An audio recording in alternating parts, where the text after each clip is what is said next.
si je comprends bien, vous avez pris tout le choix de venir parler du trauma, du traumatisme. C'est ça? Est-ce que vous êtes sûr que vous avez fait le bon choix? Vous êtes sûr? Parce qu'il y a la théorie du deuil, la théologie du deuil juste dehors. C'est un choix difficile, en passant. Euh, Mathieu Caron, c'est pas parce que je veux que vous sortiez, mais ça ne me dérange vraiment pas. Mathieu Caron est un expert par rapport au deuil. Ok, pour plusieurs raisons que lui-même va pouvoir le dire s'il va le dévoiler. Parce que quand on est enregistré, on se limite de dire les choses personnelles, mais c'est très bon, hein, en passant. Moi, je parlais du traumatisme. C'est un peu différent. Comment le traumatisme amène à la dépression. Mais juste avant, j'aimerais prier. Ça ne vous dérange pas? Papa éternel, tu vois qu'on va parler de traumatisme, dépression, comment y adresser. Dirige nos cœurs, dirige ceux qui sont avec Matthieu sous le deuil, et que tous soient édifiés, Seigneur, pour mieux faire face à cela et mieux accompagner. En ton Fils Jésus. Amen. Est-ce que tout le monde d'entre vous avait déjà vécu une situation dangereuse pour votre sécurité? Non? Est-ce que vous avez déjà perdu, certains ont perdu des proches, perdu un travail, tombé sur la glace, en tout cas au Canada, euh, ou bien subi de la grande chaleur extrême et que ça a amené un sentiment intense et que ces pensées-là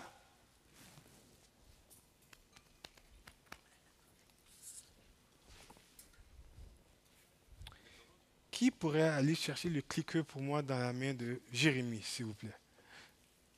S'il vous plaît, j'ai besoin d'un,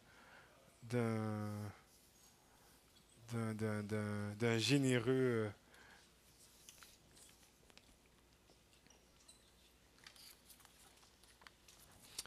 Merci beaucoup, mon frère. Donc, nous avons tous vécu euh,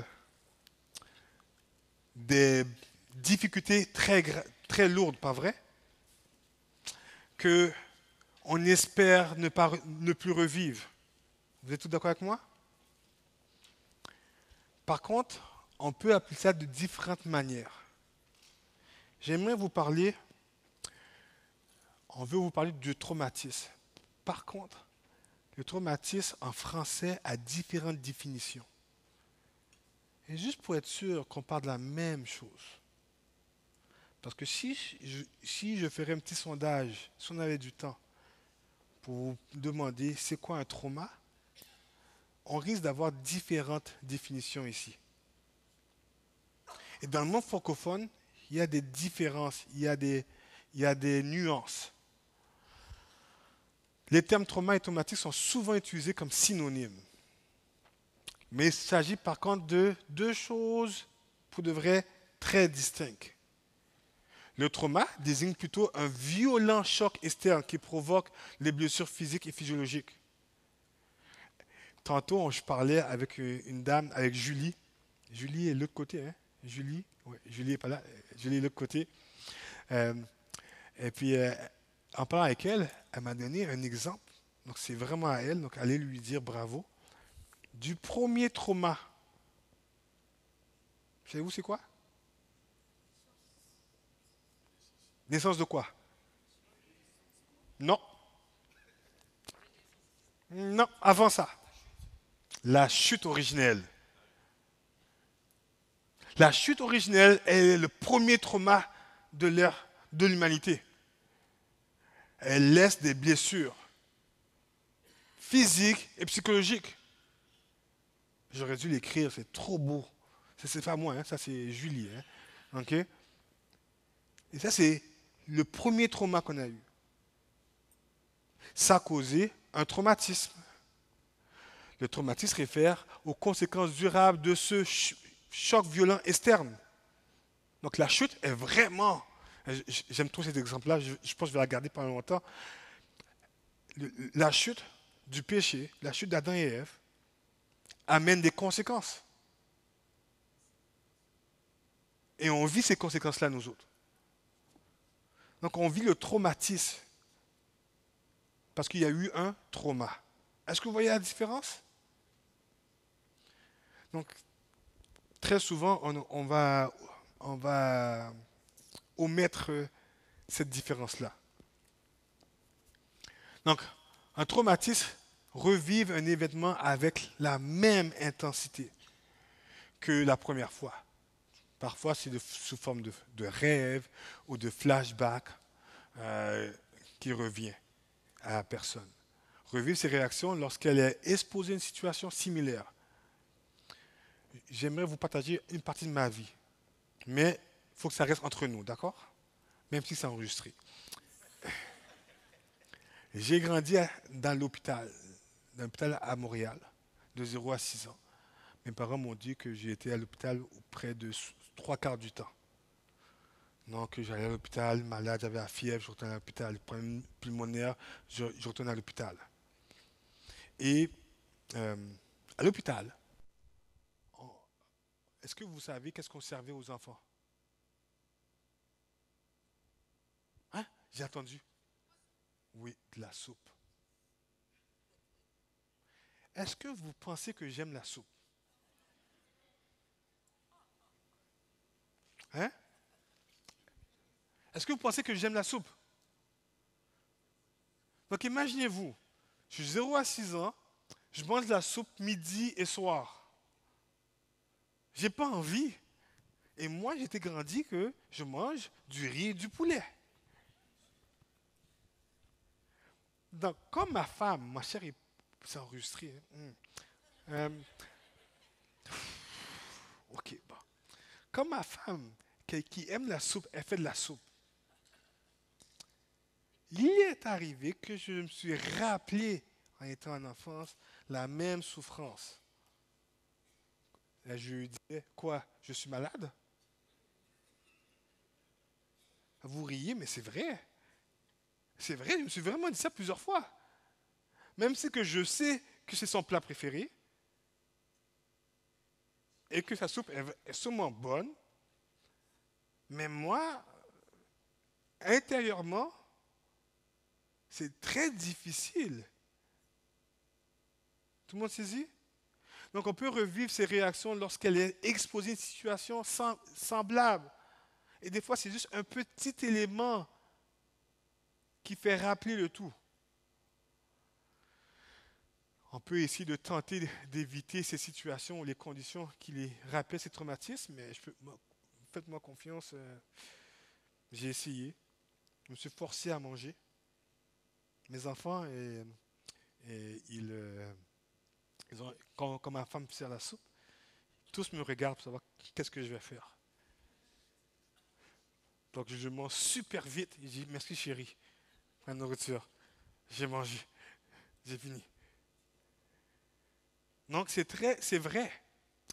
Le besoin d'éviter cette situation à tout prix, le corps même s'en rappelle. Si vous prenez le cours de CB2 et de PH1, on va parler d'un organe dans le cerveau qui s'appelle amygdale, qui fait un rappel de la souffrance.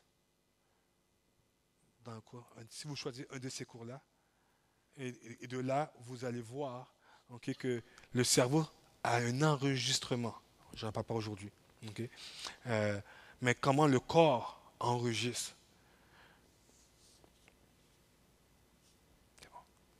Il y a quelqu'un qui écrit, c'est pour ça. Donc, une réponse émotionnelle à un événement terrible, à un trauma, il peut avoir des difficultés à passer à autre chose, laisser les événements, ses conséquences et ses émotions intenses, quelque chose de bouleversant ou de grave, dommageable peut arriver. Ça, c'est notre pensée. Ce qui est un mensonge. Mais c'est quand même, si vous m'invitez chez vous et que vous m'offrez une soupe, je vais avoir un peu d'hésitation ou beaucoup d'hésitation. Mais je vais me forcer à la manger pareil. mais ça va être plus difficile que n'importe quoi pour moi. Et si je dois faire chaque jour chez quelqu'un, aller dîner chez chaque personne, je risque de perdre du poids parce que mon corps va stresser et je risque de manger pas beaucoup. C'est des réactions. Par contre, il est très important, chaque personne réagit différemment. Pas parce que je réagis comme ça que vous allez réagir comme ça. C'est une erreur qu'on fait. On établit souvent comment nous on réagit par rapport aux autres. Et j'aimerais pas que vous tombiez dedans, dans cette réaction-là. Il y a un trouble dans le DSM-5 qui parle un peu de trauma. Mais on ne va pas l'aborder, mais j'aimerais juste le dire. On en a parlé l'année passée dans la conférence d'anxiété, parce que c'est lié à l'anxiété. Donc c'est le trouble de stress post-traumatique, qui est l'ensemble de symptômes de maladie qui se développent lorsque les séquelles psychologiques du trauma ne disparaissent pas après un temps. À vrai dire, c'est surtout après 30 jours. Et ça amène des réactions intenses, désagréables et dysfonctionnelles. Et il faut que selon le DSM, ça reste pendant 30 jours. Donc, mais on ne va pas traiter de ça aujourd'hui. On va plus voir que le traumatisme est un état persistant qui se trouve chez une personne, qui peut être causé par un abus par contre. Par contre, le trauma peut être aussi causé par d'autres types d'événements, pas seulement un abus, pas seulement un deuil. Et il y a d'autres choses qui peuvent créer. Et voici des exemples. Les catastrophes naturelles, une inondation, une tornade, un tremblement de terre, les accidents graves de voitures où il y a eu des tirs de guerre, un vol à main armée, une prise d'otage. Moi, j'ai connu une famille qui servait dans l'église, puis quand ils étaient en vacances, un couple d'ouvriers, ils étaient dans leur sous-sol. Ils sont en vacances. Ils ne vont pas à l'église. Ils allaient à l'église un mercredi soir, on va dire. Puis là, ils sont à la maison. Ils passent un temps de couple superbe, dans le silence. Puis qu'est-ce qu'ils entendent? Une vitre fracassée par terre. Quelqu'un qui court de la maison, en haut. Et qui sort, quand on dit allô, c'est qui? La personne est partie, elle est sortie. Il venait juste d'avoir une tentative de vol. Depuis ce jour-là, c'était très dur pour le couple. Avant, très hospitalier, après, beaucoup plus restreint. Système d'alarme, barreaux, tout le culte. Ça a amené un traumatisme. La mort subite d'un être cher, c'est ce qu'ils vont parler, c'est ce qu'ils parlent dehors. La lutte contre une maladie, comme un cancer qui reste, c'est aussi une forme de deuil. Hein.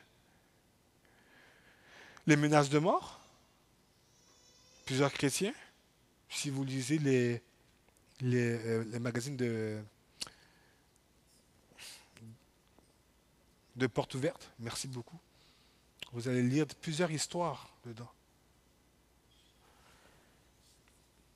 Donc le trauma est persistant. Mais on a tous vécu des traumas, parce que c'est une blessure. Mais on ne vit pas, même si on vit le même trauma, ça ne veut pas dire qu'on va vivre le même traumatisme. Ceux qui ont vécu le tremblement de terre en Haïti n'ont pas eu le même traumatisme. Ils ont eu le même trauma, mais pas le même traumatisme. Il y a différents traitements proposés. Dans le milieu séculier, il y a les médications, des antidépresseurs. Il y a la thérapie cognitive qui est beaucoup plus utilisée, l'hypnose et la technique EMDR, c'est Eye Movement Desensitization and Reprocessing, qui est utilisée. Les thérapies sont eux qui sont les plus utilisés par contre. Mais j'aimerais vous dire attention. Attention aux techniques et aux thérapies qu'ils ont de fausses théologies. De fausses théologies contraires aux doctrines bibliques. Donc, essayez de vérifier vraiment sur quoi ils se basent pour que ça soit en lien avec la parole de Dieu. Et ça dépend toujours de chaque psychologue en tant que tel. Donc, c'est pas parce qu'un utilise que c'est bon pour tout le monde. Ça dépend de la personne qui donne ces thérapies-là. Mais j'aimerais vous donner des considérations bibliques. Tous les humains ont vécu des traumas. Nos péchés. Qui ici n'a pas péché? Donc ça veut dire vous êtes tous à risque de vivre des traumatismes, des conséquences de vos péchés. La corruption du péché dans ce monde est là, est la cause. Est la première cause. J'aurais dû mettre première cause. Et les attaques de Satan aussi. On est attaqué comme enfant de Dieu. On l'est. Satan ne veut pas qu'on obéisse à Dieu. Je me rappelle que Jésus a dit, que le psalmiste 13, Psaume 13 a dit, jusqu'à quand, ô Éternel, m'oublieras-tu? Waouh! Il souffre. Jésus a bien dit, a bien cité le Psaume 22, mon Dieu, pourquoi m'as-tu abandonné? Ou bien le Psaume 60, ô Dieu, tu nous as rejetés, tu nous as dispersés. C'est fort ça, non? Psaume 73 qui dit, voici ceux-ci sont des méchants, ils prospèrent dans le monde, ils augmentent leur richesse. Certainement, c'est en vain que j'ai purifié mon cœur et que j'ai lavé mes mains dans l'innocence. Si j'avais à parler du doute, j'aurais utilisé le 73. Parce qu'il souffre, et en plus, il voit les autres, il voit les méchants prospérer et mourir en bien. Ça mène un traumatisme, ça. Hein? Il dit, est-ce que j'ai perdu mon temps? Mais j'aimerais vous parler d'un psaume. D'un psaume que je n'ai pas entendu quelqu'un prêcher autre que moi et Matthieu dessus. Le psaume le plus lamenteux de la parole de Dieu. Est-ce que quelqu'un a une idée? Qui a dit ça? Après, vous allez avoir un cadeau. Le psaume 88. Je ne sais pas si vous l'avez déjà lu, déjà médité. C'est un excellent psaume que je recommande à beaucoup d'ouvriers ou beaucoup de pasteurs de prêcher. Par contre, il amène une difficulté que plusieurs ouvriers n'aiment pas. Il n'y a même pas de solution. Pas de fait comme Hollywood et ils vécurent heureux. Il n'y a pas ça dans ce psaume-là. C'est un psaume vraiment lourd. Et j'aimerais qu'on puisse le voir, le survoler ensemble. Et comme je dis bien, le survoler. Parce que c'est un excellent psaume qui nous parle d'une blessure, mais qui reste et qui perdure. À quoi faire? Comment que le psaume 88 peut être utile pour nous, qui vivons des traumatismes? Et on va avoir, il vit des traumatismes, ça ne va pas bien. Donc, j'aimerais qu'on puisse lire ensemble le psaume 88, mais je vais vous lire pour vous. C'est la version Colombe. Éternel Dieu, Dieu de mon salut, j'ai crié jour et nuit devant toi. Que ma prière vienne devant toi. Incline ton oreille à mon cri, car mon âme est rassasiée de maux et ma vie touche le shéol. Je suis compté parmi ceux qui descendent à la fosse. Je suis comme un homme qui n'a pas de force, gisant parmi les morts, comme les tués qui sont couchés dans le sépulcre, duquel tu ne te souviens plus, et qui sont retranchés de ta main. Tu as mis dans une fosse profonde, dans les lieux ténébreux, dans des abîmes. Ta fureur s'est appesantie sur moi, et tu m'as accablé de toute vague. Wow! Quel psaume, non? C'est assez lourd, non? Car mon âme est rassasiée de mots, dit le psalmiste. Ma vie est touchée au Sheol. Là, il dit sa vie touche l'enfer. C'est fort comme parole. Et il appelle Dieu, là. Je suis compté parmi ceux qui descendent à la fosse, comme un homme qui n'a pas de force. La phrase qui est aussi lourde, c'est tu m'as mis dans une fosse profonde, dans les lieux ténébreux, dans des abîmes. À qui parle? À l'Éternel Dieu. Et il dit tu m'as mis. On dirait Job. Hein? Tu m'as mis. Il parle à Dieu. Éman, qui est l'auteur de ce chant, selon 2 Chroniques, était très sage. Mais là, il illustre un état d'agonie, sans force, dans les abîmes. C'est pas réluisant, ça.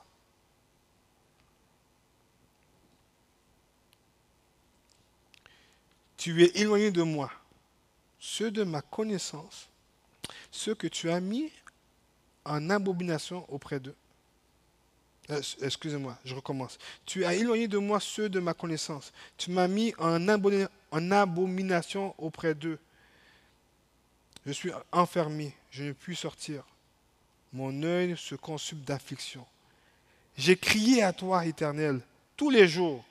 J'ai tendu mes mains vers toi. Feras-tu des merveilles pour les morts? Ou les trépassés se lèveront-ils pour te célébrer? On dirait que le psalmiste Éman est vraiment loin là. Non? Fâché. Pardon? Oui, au 36e. C'est profond ça. Il souffre. Regardez verset 9. Mon œil se consume d'affliction. Il souffre. J'ai crié à toi, Éternel. Pas une fois, pas pendant une semaine, tous les jours. J'ai élevé mes mains vers toi. Comment quelqu'un peut rester fidèle dans une telle souffrance? Dites-moi. Continuellement. Mais écoutez, verset 10. Ça, c'est vraiment à Dieu, là. Feras-tu des merveilles pour les morts? Là, il est en train de dire, il est en train de, presque, on pourrait comprendre facilement. Il dit à Dieu, t'es injuste ou quoi? Je sers à quoi, moi? Est-ce que c'est ceux qui sont trépassés qui vont te louer? Qui vont chanter pour toi? Est-ce qu'il va bien? Est-ce que les conséquences qu'il vit ne sont pas profondes, récurrentes? Continuons à lire la fin du psaume. Racontera-t-on ta bonté dans les sépulcres, ta fidélité dans l'abîme? Connaîtra-t-on tes merveilles dans les ténèbres et ta justice dans le pays de l'oubli? Mais moi, Éternel, je crie à toi. Dès le matin, ma prière te prévient. Éternel, pourquoi as-tu rejeté mon âme et me caches-tu ta face? Je suis affligé en espérant. Dès ma jeunesse, je porte tes erreurs. Je ne sais où j'en suis. Les ardeurs de ta colère ont passé sur moi. Tes frayeurs m'ont anéanti. Elles m'ont environné comme des œufs tout le jour. Elles m'ont entouré tout ensemble. Tu as éloigné de moi mes amis et compagnons. Ceux de ma connaissance me sont ténèbres. Et voici la fin du psaume. Point. Et là, vous êtes supposé dire Amen, non? Il n'y a pas d'Amen? C'est la parole de Dieu.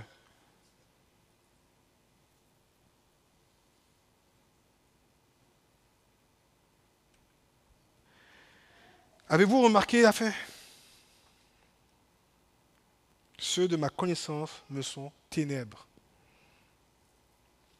Contrairement aux autres psaumes de lamentation que Matthieu va vous présenter plus tard, après la pause, en général, c'est assez clair que la fin est positive. Il y a une repentance, il y a un cri, une confiance. Beaucoup plus clair que le psaume 88. Le psaume 88 est le seul psaume qui finit dans les ténèbres. Mais on pourrait penser qu'il n'y a pas de fin joyeuse. On pourrait penser que la fin est pénible et sans espoir. J'aimerais vous convaincre du contraire. Un chapitre qui est honnête dans la souffrance de l'être humain. Est-ce que vous ressentez, est-ce qu'il y a des phrases qu'un jour que vous êtes dit lors d'une souffrance, que le psaume 88 a dit?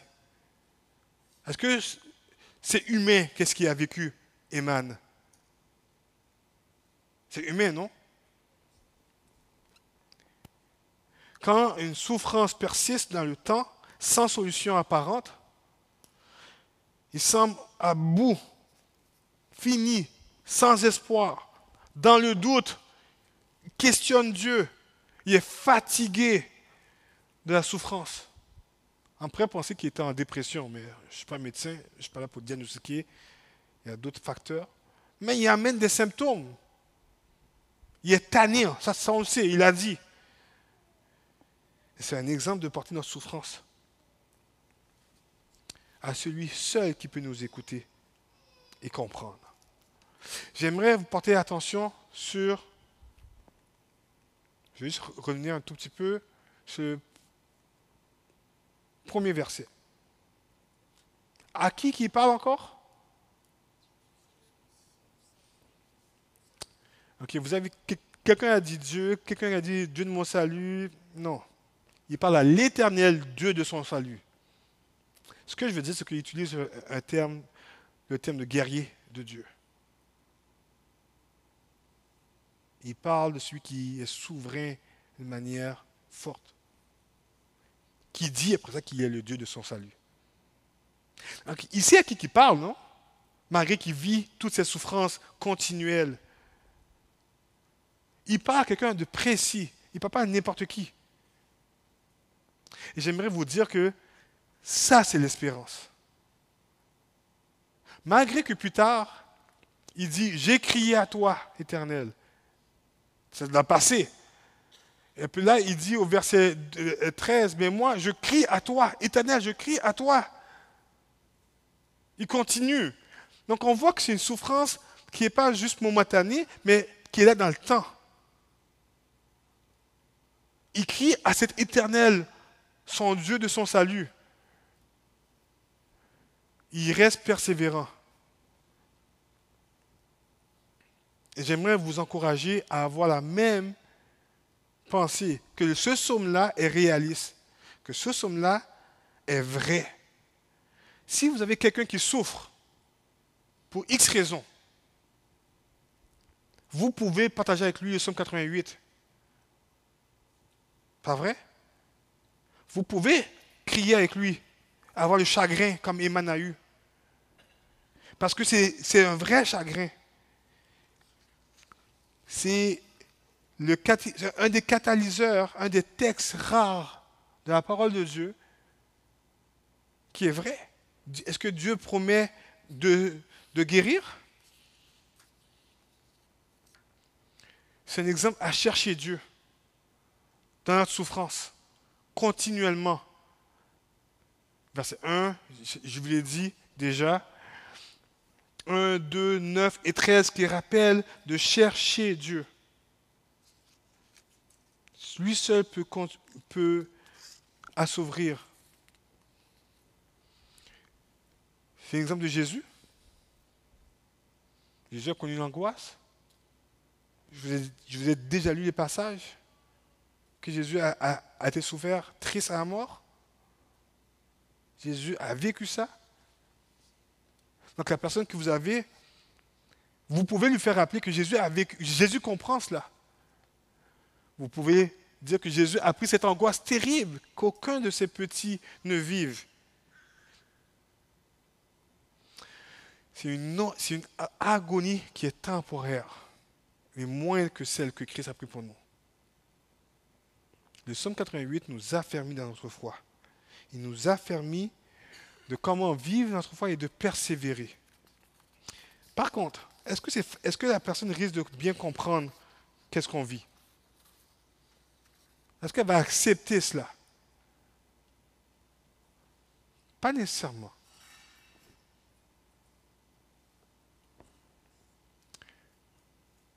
Donc tantôt, je vais vous recommander une façon de faire. Mais je reviens sur notre texte 88 parce que j'aimerais pas que vous le minimisez parce qu'il n'y a pas de fin comme les films qu'on regarde, qu'il n'y a pas de fin glorieuse. Pour dire que c'est un texte qui n'est pas à négliger, c'est la parole de Dieu. Et qu'on peut emmener cette persévérance à rester les yeux fixés. Et Pierre parle d'une manière similaire, pas autant lourde, mais similaire. 1 Pierre 5, humiliez-vous dans sa puissante main de Dieu, afin qu'il vous élève au temps voulu. Déchargez-vous sur lui de tous vos soucis, car il prend soin de vous. Soyez sobre. Veillez. Votre adversaire le diable rôde comme un lion rugissant, cherchant qui dévorer. Restez lui ferme en la foi, et sachant que les mêmes souffrances sont imposées à vos frères dans le monde. Le Dieu de toute grâce qui, en Christ, vous a appelé à sa gloire éternelle, après que vous aurez souffert un peu de temps. Vous connaissez le contexte d'un Pierre? Il écrit dans la persécution. Donc pour lui, si vous connaissez l'histoire, vous connaissez un peu l'histoire du premier siècle des chrétiens, la persécution, Pierre était au milieu de cela. Dedans. Et c'était terrible pour les chrétiens. Il écrit un peu de temps.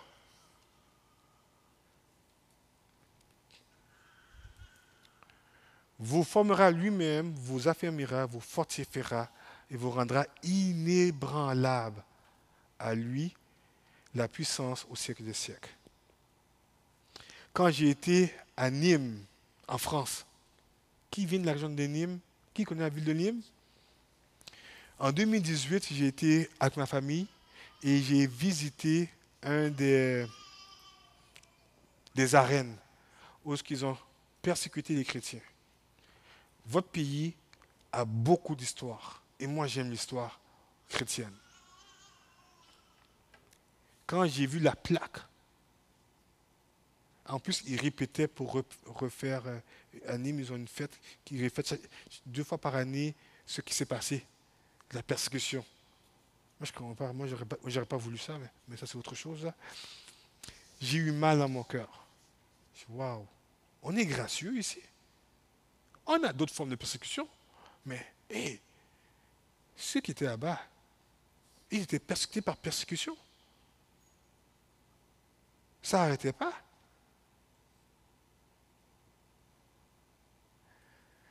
Et Paul était dans ce temps-là. Et il dit un peu de temps, lui. Il n'a pas vu la fin. Donc j'aimerais vous amener à aimer le psaume 88, à le méditer, à encourager votre Église à le prêcher, parce qu'on a besoin de cela. On a besoin de savoir que Dieu ne va pas nécessairement répondre immédiatement. Ça se peut qu'il y ait des blessures, des conséquences qui perdurent dans le temps. Et que c'est juste comme dans Hébreux 11, à la fin des temps, qu'on va avoir notre délivrance. Ça veut dire que notre théologie, il faut qu'elle soit bien basée, sur la parole de Dieu, et non par rapport à qu'est-ce qu'on veut. Le psaume 88 est là pour ça. ça ne nous empêche pas de prier pour une délivrance, comme le psaume 88.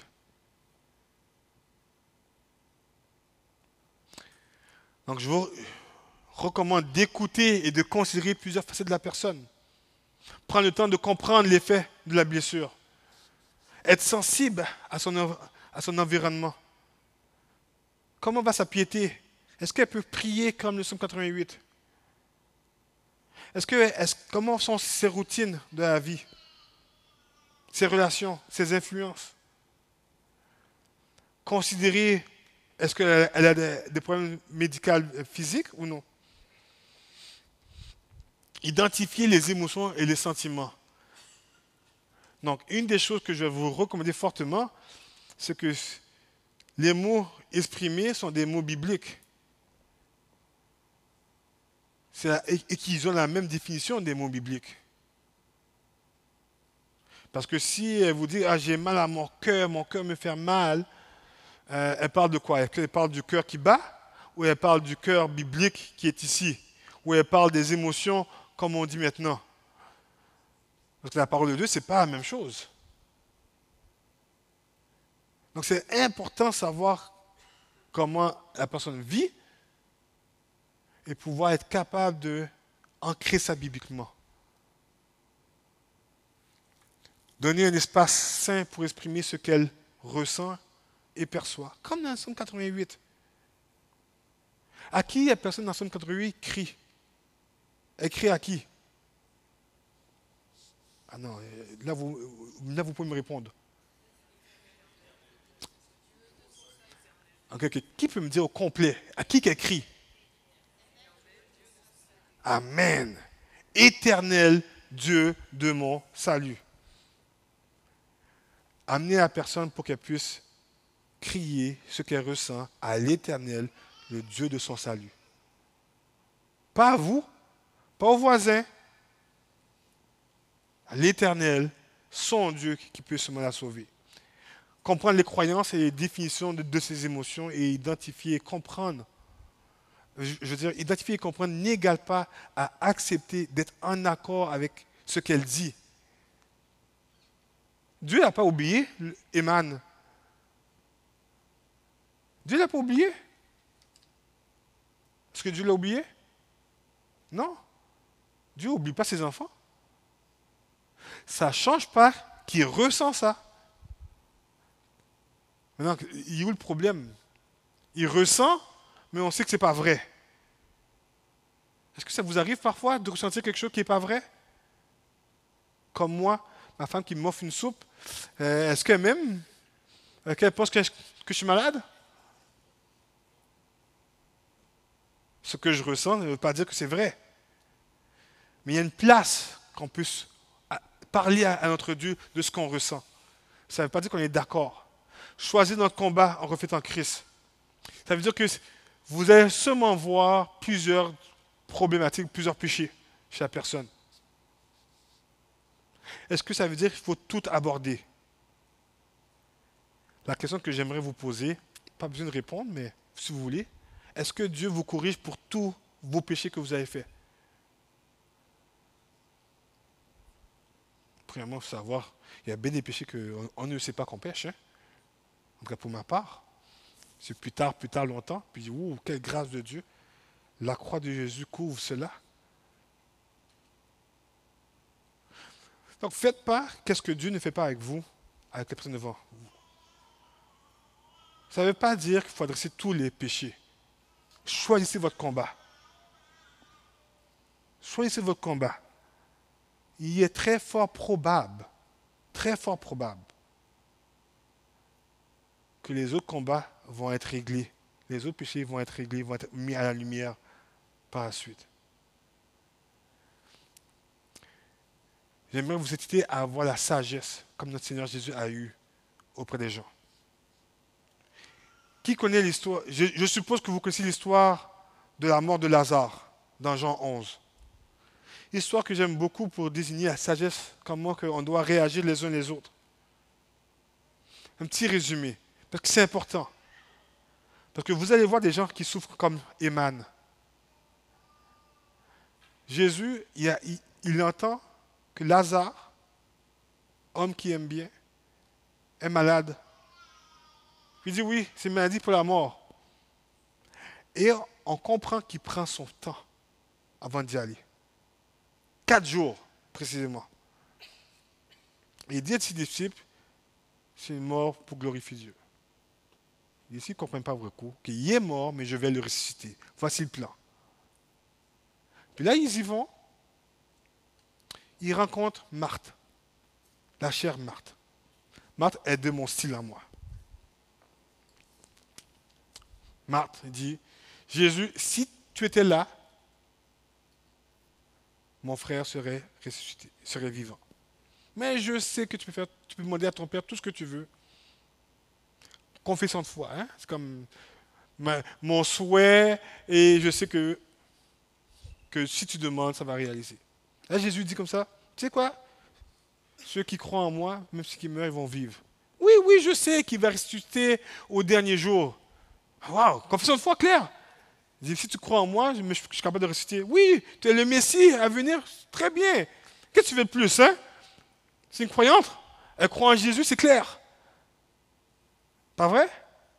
Elle professe la foi chrétienne claire. Elle a professé Jésus là, de manière irréfutable, très rationnelle, mais elle est en deuil. Elle vient de perdre son frère. Bon, j'aime supposer qu'elle aime son frère, ok? Très clair, ok, d'accord. Discussion claire, doctrine théologique. Merci, bonsoir. Elle s'en va. Elle va dire à Marie, le maître t'appelle. Marie y va. Qu'est-ce qu'elle dit à Jésus? Je ne sais pas si vous avez vu cette particularité dans Jean 11. Qui a dit ça? Exactement la même chose. Ah, s'il y avait d'autres cadeaux, là, je vous en donnerais. Elle dit exactement la même chose que Marthe. Donc Jésus devrait répondre la même chose, non? Pas vrai? Qu'est-ce qu'il fait? Il fut ému de compassion et il pleura. Jésus pleura. Je ne comprends pas. Pourquoi il n'a pas dit comme Marthe là, ah, il va vivre, je suis la résurrection et la vie. Hein? Pourquoi il n'a pas dit ça? Elle a dit, sont deux sœurs, sont grandi ensemble. Ils ont eu la même éducation. Non, Jésus réagit différemment. Il dit même pas ça, il dit juste où est-ce qu'on l'a mis. Oh, là tout le monde comprend qu'il aime Lazare et qu'il va aller voir la tombe. Il dit rien. Il fait juste pleurer avec Marie. Ah, j'aime cette histoire-là. Et arrivé devant la grotte, il dit enlevez la pierre. La Marthe dit Jésus, ça fait déjà 4 jours là. C'est comme si Jésus change de personne. Je ne sais pas dit que si tu crois, tu vas avoir la gloire. Et si celui qui croit en moi vivra. Ok, wow. Ils viennent reprendre Marthe là. Mais il pleurait avec Marie. C'est un exemple de comment il faut s'ajuster devant qui on a devant nous. Avec Marthe, Jésus était très rationnel, théologique. Et avec Marie, compassion, pleure.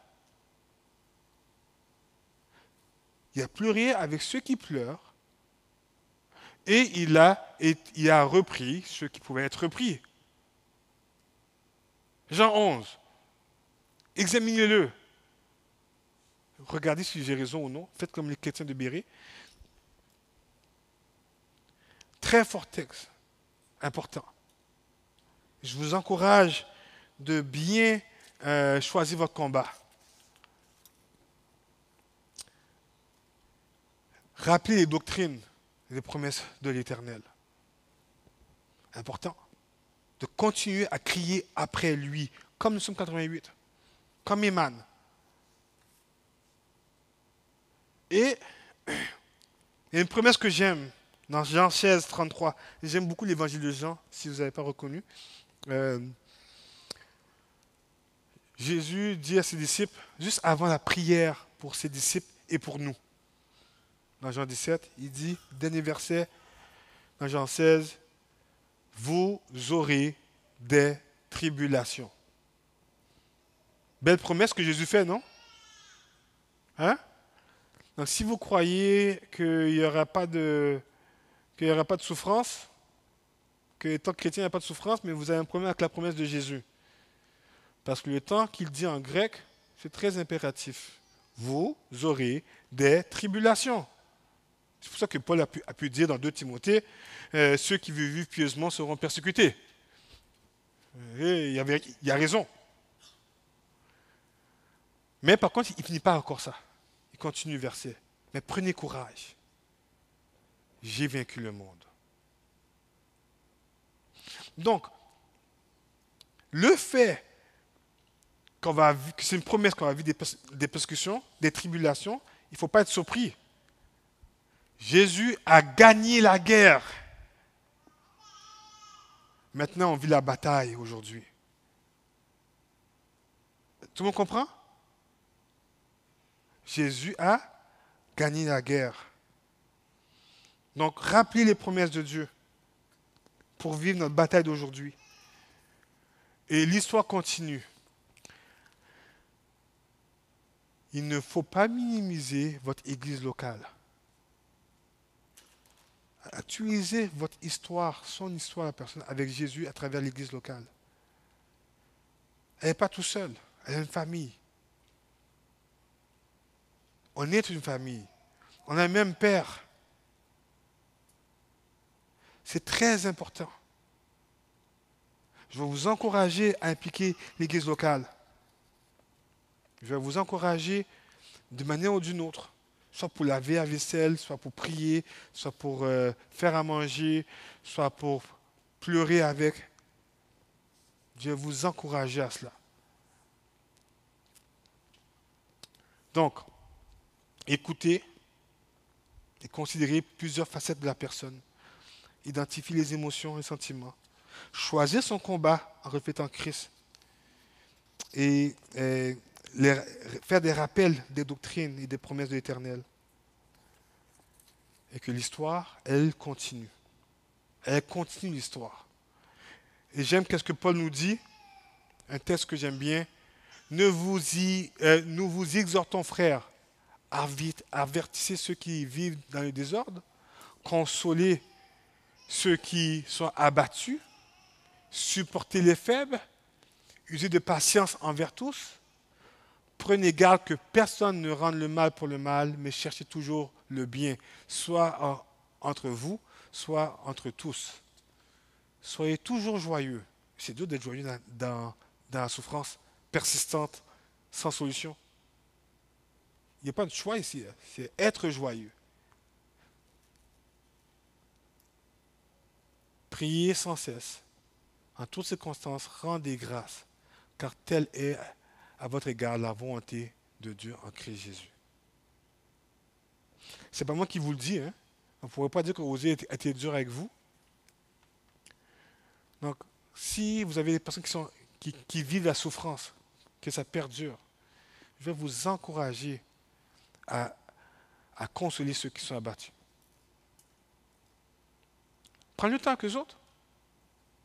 Ils sont dans l'abattement. Prenez le temps d'écouter leurs plaintes qu'ils font à Dieu. Encouragez-les à parler à Dieu. Pas à vous, là. À Dieu. À l'Éternel, leur Dieu de leur salut. Parce que vous n'avez aucun pouvoir. Vous êtes des serviteurs inutiles. Mais que Dieu vous demande de faire des choses. Supportez les faibles. Usez de patience envers tous. Pas parce que vous ne comprenez pas la souffrance que vous n'avez pas un rôle dedans. J'espère que je vous ai convaincu de méditer ce Psaume 88 et de l'utiliser. Est-ce qu'il y a des questions? Parce que je pense que j'ai dépassé mon temps, mais il y a encore un peu de temps. Hein? 15:45. Oui, il y a une demi-heure. Non, je suis dans le temps pile. OK, vous avez 30 minutes pour me poser des questions. Tout ce que vous voulez. Est-ce qu'il y a un micro pour prendre les questions? J'aime les questions. Donc,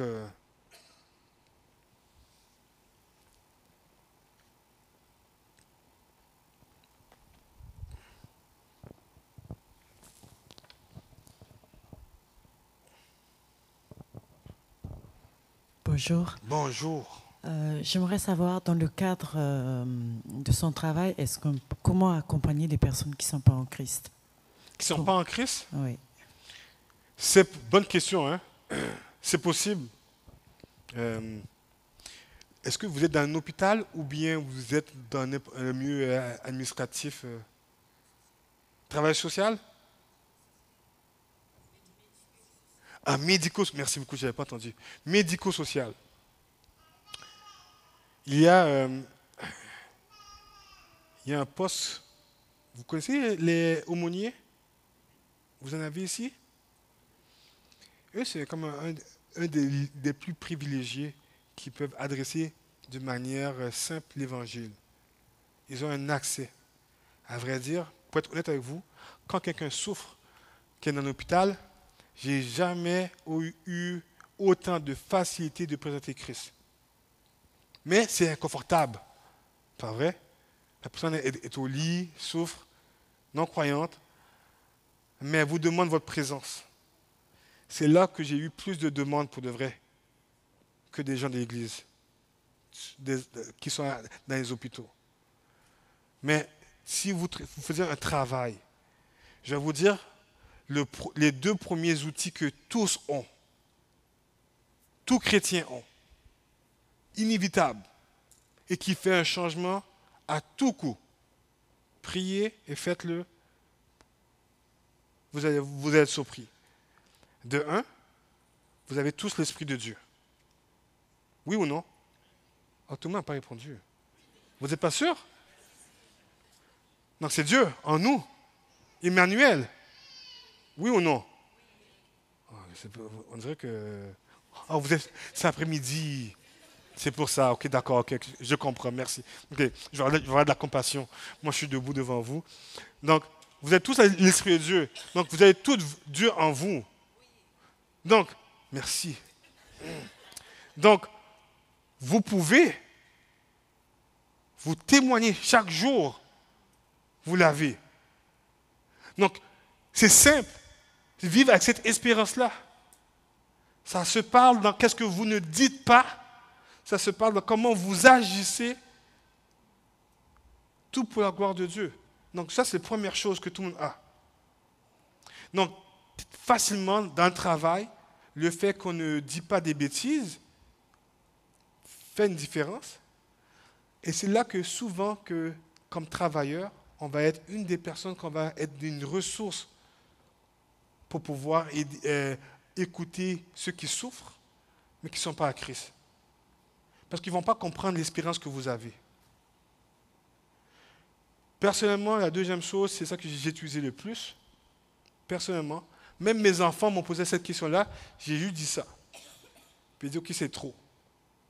Parce que là, ils ont vu que même dans leur école, ça fonctionnait avec des non-chrétiens, avec des professeurs et des élèves.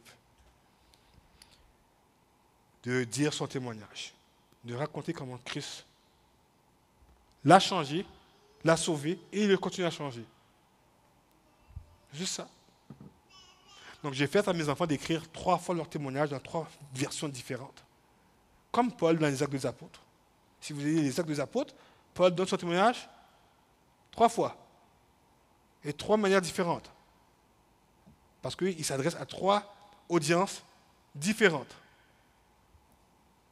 Donc j'ai fait ça avec mes enfants. Simplement, moins de 100 mots. Très simple. Et j'ai fait ça pour une semaine. Donc quand on te demande pourquoi, mais parce que Jésus a fait ça, donc moi je fais ça. Fini. Maintenant, tous mes enfants sont pris à recevoir des conseils, demander de l'aide. Je vis ça, qu'est-ce que je devrais faire? Votre témoignage est un outil pesant. Donc, ce n'est pas quelque chose de nouveau en passant. Hein. Qui a déjà utilisé son témoignage pour parler à son voisin? Est-ce que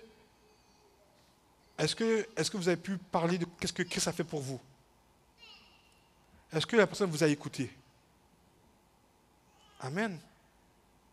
Est-ce que vous avez le pouvoir de changer les cœurs? Non. Notre mandat n'est pas de rendre la vie plus facile, c'est de présenter Christ. Est-ce que ça répond à votre question, ma soeur? J'espère que ça aide tout le monde. Il y avait une autre question, David. Monsieur Romain de mémoire, mais je ne suis pas sûr. Ah, pardon, Martin. J'aurais une question par rapport. Je me suis dit, le trauma, c'est quelque chose qu'on risque de vivre un jour si on ne l'a pas vécu. Ça risque de venir. Est-ce qu'il y a du travail préventif qu'on peut faire en amont pour être plus solide le jour où, au cas où ça arrive? Spirituellement, peut-être, surtout. Pour moi, nous avons tous vécu du trauma, parce qu'on a tous péché, et à cause du péché originel, de un. Comment nous prévenir de conséquences traumatiques? Je dirais que, de un, la vie de piété va nous aider à cela. La vie de piété va nous prévenir de déroger, d'oublier que Dieu n'est pas là. Le psalmiste, ce n'est pas qu'il a oublié. Hein. Il a un peu oublié, mais il se rappelle toujours à Dieu. J'ai crié, je crie encore. Chaque matin, je crie. Il reste les yeux à la bonne place. Il diverge, mais il revient. Mais il est encore dans les ténèbres. Si vous lisez bien le livre de Job, je te donne une plus longue réponse, ok? Si vous lisez bien le livre de Job, on lit souvent le chapitre 1 et le chapitre 42, pas vrai? Tout le monde est d'accord avec moi? C'est rare qu'on va lire le chapitre 3 au chapitre 41. Ou bien, si on lit, c'est pénible. C'est comme lire Lévitique, hein? Qui est très important en passant. Hein?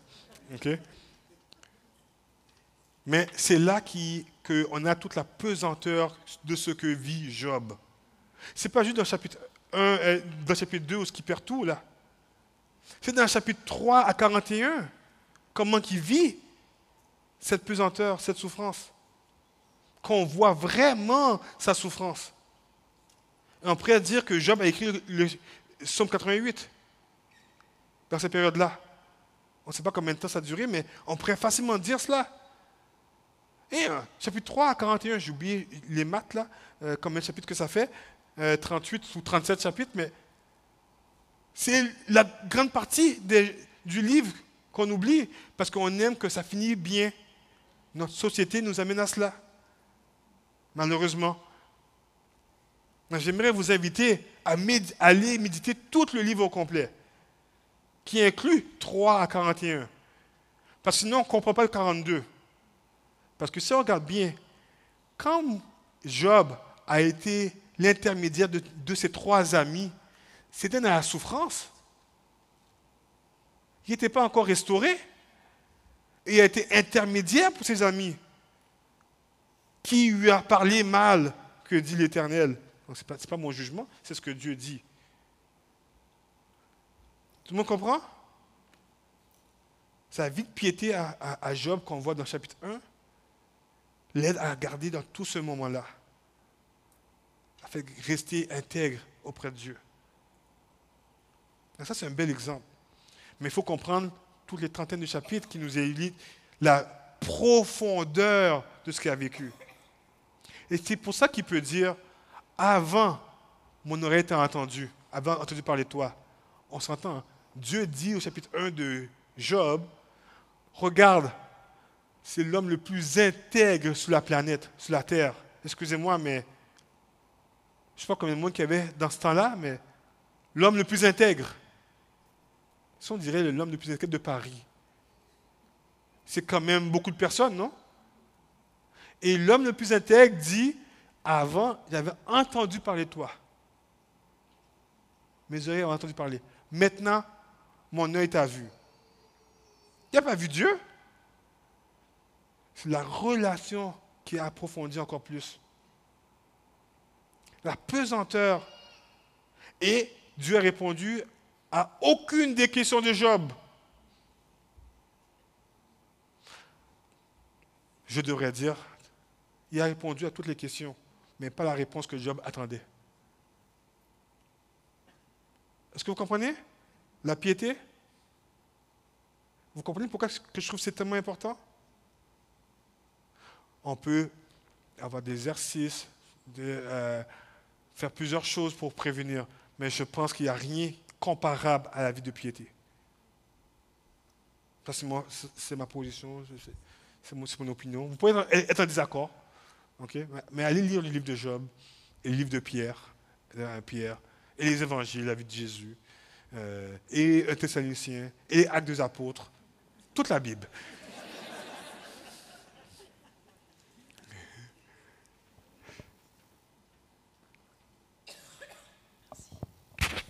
On a parlé d'encouragement. Enfin, là, on voit comment exhorter.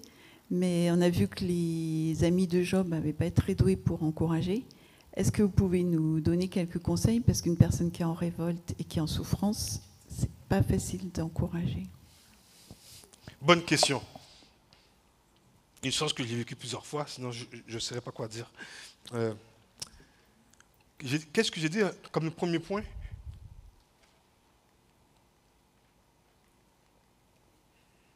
Est-ce que vous vous rappelez? Le premier point, avant de le mettre? Comment?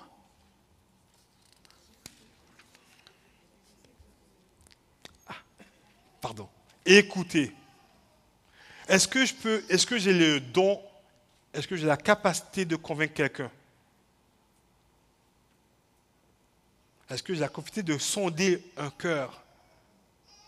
Qui l'a ça? Êtes-vous convaincu de cela? Mais par contre, on se sent inutile et ça ne fonctionne pas quand il n'y a rien qui... Quand l'institution ne change pas, on pense que ça ne marche pas, c'est ça? Donc ma réponse, ma chère sœur, la première réponse, c'est prier. Donc c'est pas là, ok? Prier. Parce que la seule personne qui a accès au cœur, c'est Christ, c'est Dieu lui-même, notre Seigneur, notre Sauveur. Il n'y a personne. Donc moi, je ne peux pas essayer de convaincre mon épouse, mes enfants, mon voisin. Vous non plus, je ne peux pas vous convaincre. Je n'ai pas ce pouvoir-là.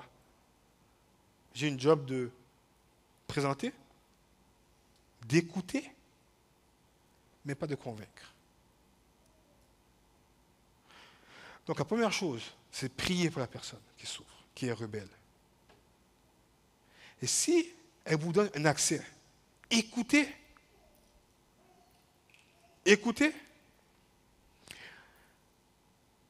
Donc souvent, quand on prend le temps d'écouter et qu'on est patient, et qu'on reste en silence, et qu'on ne cherche pas à donner des solutions automatiques, rapidement. Qui est comme ça? Quand on a un problème devant nous, on cherche de donner des solutions. C'est comme si on ne peut pas accepter qu'il y ait encore un problème. Qui est comme moi? Ça, vous êtes des repentants, vous autres. J'aime ça. Hein? Okay? J'aime ça moi aussi, hein? Le premier. Mais j'aimerais vous exhorter, comme que je me dis presque à chaque jour, chaque matin, des fois 2, 3 fois par jour, je suis là pour écouter en premier. Après ça, on va voir qu'est-ce que je vais dire. Parce que si je n'écoute pas bien, je ne serai pas comme Jésus dans Jean 11. Je ne serai pas capable de bien choisir mon combat avec la personne. Je vous donne un exemple, ok? Je vais changer les paramètres, ok, pour que ça reste confidentiel. Il y a une dame, on va dire que c'est une dame que je viens voir et qui a besoin d'aide et qui veut s'enlever sa vie. Et puis j'arrive, j'appelle mon collègue pour qu'il vienne, donc on est deux. Et puis, donc elle appelle le pasteur. Et je ne sais pas si elle est croyante. Elle dit que oui, mais tout paraît que non. Donc on est là. Puis, elle est en train de dire des mauvais mots avec un couteau à sa main. Donc j'ai dit, hé, je vois ta vaisselle est sale. Je vais aller faire la vaisselle. Je suis parti aller faire la vaisselle. En passant, j'haïs faire la vaisselle. Ma femme pourrait vous le dire. Je lavais la vaisselle. Elle continue à parler. Je me mets à sécher. J'ai besoin du couteau pour laver. Elle m'a donné le couteau. J'ai lavé. Elle dit, il est où ton café? J'arrive pas, je veux faire du café. J'aimerais avoir du café. Parce il était vers 22 heures. Donc j'ai fait du café. Je me suis servi du café. J'ai fait du café. Elle dit, est-ce que tu en veux? Elle continue à crier en passant. Hein. Est-ce que tu veux café? Si tu m'écoutes pas, oui, je t'écoute, tu as dit ça. Mais je restais plus longtemps. Est-ce que tu veux du café? Oui, ok. J'ai fait un café, j'ai fait 3 cafés. On est allé au salon, on s'est assis. Ça a pris à peu près 3 heures. 3 heures. Pour qu'elle puisse écouter d'aller à l'hôpital. Je n'ai pas parlé du péché. Je n'ai pas parlé de pourquoi qu'elle voulait s'enlever sa vie. Je pense les mots que j'ai dit au complet en 3 heures. Bonjour, ça va pas bien. Je fais ta vaisselle. Tu veux-tu du café? Et on va aller à l'hôpital ensemble. Je pense que c'est tous les mots que j'ai dit. Ah oui, j'ai dit que j'appelais les ambulanciers pour aller à l'hôpital. Je voulais qu'ils allaient à l'hôpital parce qu'eux, ils sont meilleurs que moi. Donc moi, je suis rentré dans l'ambulance. Mon collègue est parti à l'hôpital directement. Et puis, on est allé à l'ambulance. Mais dans tout ce temps-là, je priais dans mon cœur. Et mon collègue priait dans son cœur. Il y a une personne qui a accès dans son cœur. Tout ce que j'allais dire allait rentrer ou sortir ou bien alimenter. Tout le monde comprend? Mais 3 heures de mon temps, c'est beaucoup, hein? À ce jour, je vous dirais, ça vaut la peine. Ça vaut encore la peine. Je ne changerai rien de ce que j'ai fait. Je ne changerai rien. Parce que je pense que j'ai fait exactement ce que Dieu me demandait de faire. Par contre, pour être honnête avec vous, je ne peux pas vous dire que c'était facile. Parce qu'à plusieurs moments, elle a pris sur des cordes sensibles. Parler contre l'Église locale, ça vient c'est une des grosses cordes pour moi. Est-ce que vous comprenez? Ça répond à votre question?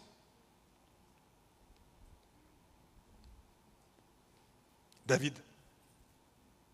Ah, il y a une dame, il y a une dame ici, il y a une dame ici et une dame ici. Alors, vous avez parlé de l'hypnose. Qu'est-ce que la Bible dit de l'hypnose? Et est-ce que l'hypnose, ça n'ouvre pas des portes aussi au mal?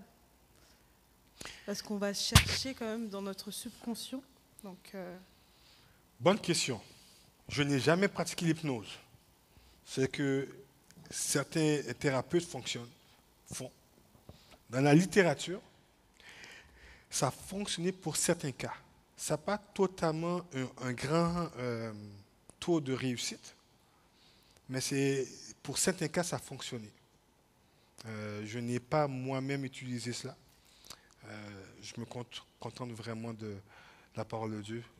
Ça, c'est plus mon expertise. Je ne suis pas expert dans l'hypnose du tout, mais je sais que ça se fait. Est-ce que ça peut ouvrir des portes? À vrai dire, je crois profondément, très profondément, qu'on est mauvais jusqu'à l'os, corrompu jusqu'à l'os. Donc, si on fait ressortir tout ce qu'il y a dans notre cœur, je ne serai pas devant vous, moi. On est vraiment mauvais. Je crois qu'est-ce que Dieu dit sur mon cœur. Jérémie 17,9, qu'on est tortueux. J'y crois. Donc oui, ça peut sortir quelque chose de très mauvais. Donc, mais je ne le pratique pas. Mais rendu au ciel, tout va être dévoilé. Hein. Mais une chose qu'on a un défenseur, qui s'appelle Jésus. Donc ma réponse, elle est limitée.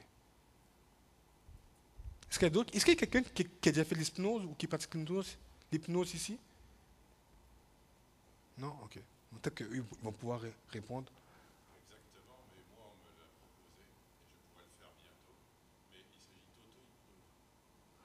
Donc, monsieur dit, parce qu'il n'y a pas le micro, qu'on lui a proposé, et il s'agit plutôt de l'auto-hypnose.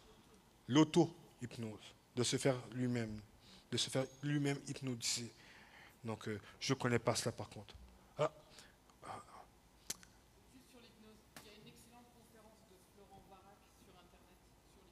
Il y a une excellente conférence sur avec Florent Varac que je connais très bien sur l'hypnose. Moi, je ne m'y connais pas, donc je garde dans mes limites. C'est une bonne question. Oui, il nous reste moins de 10 minutes. Je vais essayer de poser la question. Je ne suis pas encore bien. Je ne sais pas comment trop la formuler. Là, vous nous avez parlé de trauma. Souvent, quand il y a des traumas, il y a des responsables du traumatisme. Et qu'est-ce qu'il en est de ce sentiment de besoin de réparation et de justice? Comment aborder ces problèmes? Parce que quand on a contact avec des gens quand même qui ont subi des traumas assez graves, avec des gens qui sont... il y a eu quand même comment dire, des répercussions aussi par rapport à une blessure due à d'autres personnes. Enfin, je ne sais pas comment l'exprimer, mais je pense que c'est important aussi d'appuyer sur Dieu, notre justice, et de faire tout un travail dessus avec les gens. Bon, c'est pas dans la phase aiguë, mais après, d'aider à vraiment dire que Dieu est notre justice, quoi. Enfin, je ne sais pas comment dire. Très bonne question. J'ai une question avant de répondre. Est-ce que la parole de Dieu nous parle qu'il nous faut avoir une réparation?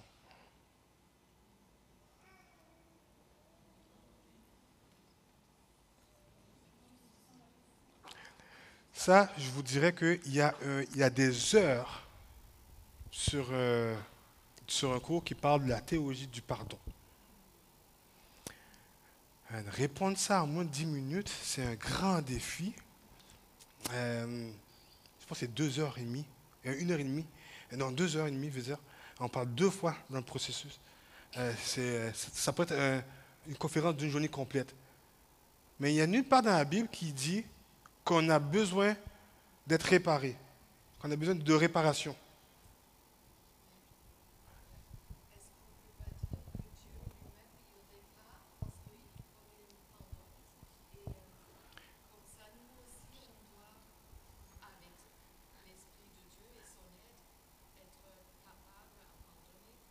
Ça, c'est une autre différente réponse. Ce n'est pas la réponse de madame. Madame dit, mais est-ce qu'on serait pas on ne devrait pas Dieu, c'est Dieu qui répare? La réponse est oui, c'est Dieu qui répare.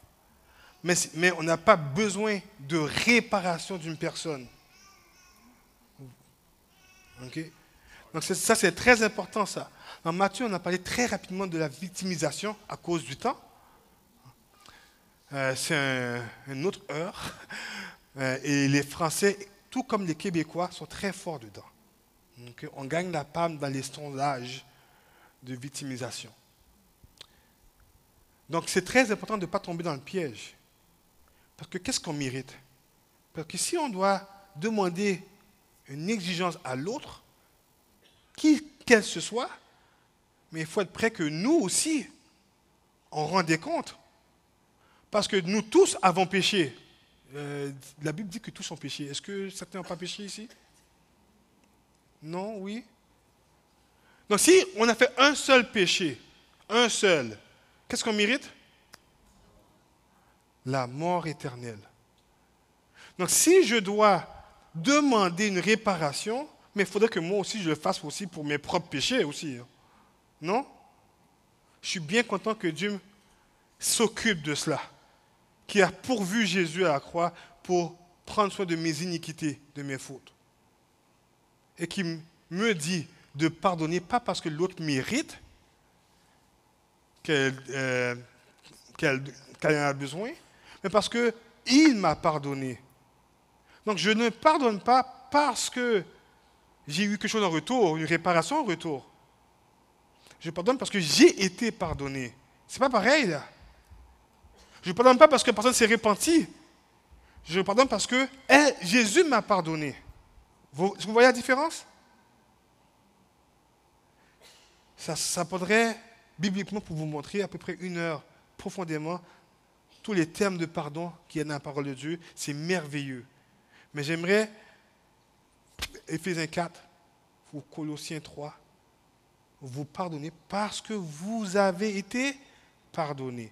Donc il n'y a pas de réparation à demander, mais plutôt un pardon à donner. Parce que Dieu, qui est le seul juge, combien de temps que il me reste? 5 minutes, ok. C'est comme si, ok, rapidement, imaginez-vous, vous êtes sur l'autoroute, d'accord? Vous avez, vous roulez avec votre ami, ou tout seul, et vous roulez à 110, vitesse limite. Puis il y a quelqu'un qui passe super vite, et vous avez acheté un radar sur Amazon.fr, okay, et qui marque 210 km/h. Wow! Là, vous sortez de votre coffre à gants une sirène que vous avez achetée sur AliExpress. Et vous vous mettez, et vous roulez. Vous arrêtez la personne. Là, vous sortez en dessous de vos sièges, casquette, manteau de gendarme, et puis vous allez, elle dit, je vous arrête, monsieur. Vous sortez les menottes que vous avez achetées aussi sur Amazon, et vous le prenez, vous mettez dans la voiture, vous vous rendez chez vous, dans votre sous-sol, dans votre cave, vous avez fait un petit des barreaux, le mettre à garde à vue pendant 24 heures, et vous lui donnez du pain et de l'eau sec. Du pain sec et de l'eau, minimum. Quand vous avez relâché votre prisonnier, s'il va chez les gendarmes, qu'est-ce que vous pensez que les gendarmes vont faire? Il y a où le problème? Vous venez juste de usurper le rôle de gendarme et de juge. Non? Sauf si vous n'avez pas la licence de gendarme, non? Vous venez d'usurper quelque chose qui ne vous a pas été donné? Est-ce que Dieu vous a donné de juger le cœur de notre personne? C'est faire la même chose quand on refuse de pardonner. On refuse qu'on est en colère contre quelqu'un, contre sa personne. Ça réserve à Dieu, ça. Donc je vous invite à pardonner. Parce que Christ vous a pardonné. Vous avez reçu un cadeau bien plus grand. Ça répond, madame? Un instant.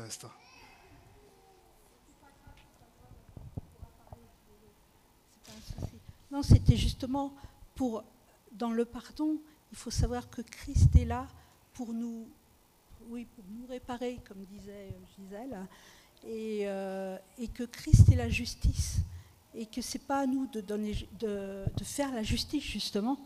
Mais comment, enfin voilà, c'était une réflexion. Et c'est justement le pardon, c'est les chardons ardents sur la tête de l'autre, je ne sais pas ce que ça veut dire, mais Christ est notre justice. Et c'est ce que je voulais dire tout simplement. Amen. Et je voulais dire que quand il y avait trauma, il y avait souvent enfin bon, je ne sais pas, mais il pouvait y avoir un responsable, supposons votre homme. Justement, c'est le livre de Blocher, je ne sais pas si vous connaissez le livre de Jacques Blocher, sur le pardon. Et supposons que cet automobiliste ait tué votre enfant, il y a toute une démarche effectivement d'être réparé, je pense, pour pouvoir effectivement avancer et puis pour sortir de cette grande détresse, cette grande souffrance. Mais ça, il faut aussi considérer la souffrance de l'autre, et on ne peut pas dire en balayant la souffrance de l'autre, il faut que tu pardonnes, parce que c'est la double peine en fait, quelque part, excusez-moi de le dire. Mais enfin, moi je je suis médecin, et quand je reçois des fois des gens en souffrance qui ont souffert l'injustice, il faut aussi leur apporter, pas des réponses toutes faites bien sûr, mais au moins ce que dit la parole de Dieu là-dessus. Et je crois que c'est important aussi. Dieu n'est pas un Dieu injuste, il défend la veuve et l'orphelin, il défend le pauvre, Dieu est un Dieu qui prend en considération la souffrance des gens. Voilà. On peut voir ça dans sa parole, qui est un Dieu juste et bon, tout le temps. Même quand nous, on ne le vit pas et qu'on ne le ressent pas. Ce n'est pas parce qu'on ne le ressent pas qu'il n'est pas bon, ce n'est pas parce qu'on ne le vit pas qu'on n'est pas bon. C'est pour ça qu'il faut bien écouter ceux qui souffrent. Bien écouter, identifier les émotions, choisir le combat, qu'est-ce qu'on va adresser. Comme je dis, très souvent, le silence, c'est la meilleure chose. Rappeler les promesses de Dieu. Et l'église locale. Continuez la démarche avec l'église locale. C'est ce que je vous encourage. Je vois les signes derrière moi. Donc, c'est la fin. J'espère que vous avez apprécié et que ça vous a édifié en Christ. Amen.